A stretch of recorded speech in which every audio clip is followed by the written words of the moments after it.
గౌరవనీయులు పెద్దలు శ్రీ యనమల రామకృష్ణుడు గారికి ఏలూరు పార్లమెంటు ఓటర్ విన్నపం. సార్, పెద్దాయనతో మీ రాజకీయ ప్రయాణం ప్రారంభించారు. ఎంతో విలువలు గల నాయకుడిగా ఎదిగారు. పార్టీ సిద్ధాంతాలు, నిర్ణయాల పట్ల నిబద్ధతగా మెలిగారు. సార్, ఇప్పుడు ఏమయ్యాయి ఆ విలువలు? ఒకే కుటుంబానికి 2 టికెట్లు ఇవ్వలేని చింతలపూడిలో బొమ్మాజీ గారి అనిల్ గారిని పక్కన పెట్టారు.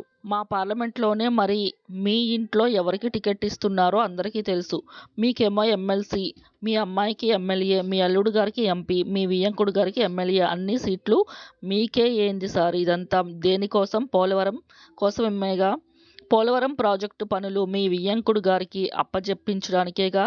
స్థానికుడు అయితే ప్రాజెక్టు దగ్గరే కుక్కలా కాపలా కాస్తాడు అనేగా.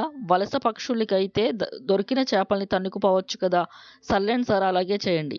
చిన్న మాట సారు, గత సంవత్సరం బస్సు యాత్ర ప్రారంభోత్సవం మాగంటి నివాసంలో భోజనం చేశారు. గుర్తుందా? మేమంతా మీతోనే ఉన్నాం. కీపిటప్ అని చేతిలో చెయ్యి వేసి భుజం తట్టి మాగంటికి భరోసా ఇచ్చారు. మర్చిపోయారా? గోపాలం గారి గోడు వింటున్నారా? కానీ నేనున్నాను, అన్ని విషయాలు రాబట్టి తెలుసుకొని వెన్నుపోటు పొడిచారు అని అంటున్నారుగా. ఇంత పదవీకాంక్ష ఎందుకు సారు? స్థానికుల సహకారం లేకుండా గెలుస్తారా? చూద్దాం. నమస్కారాలతో మీ ఏలూరు ఓటరు.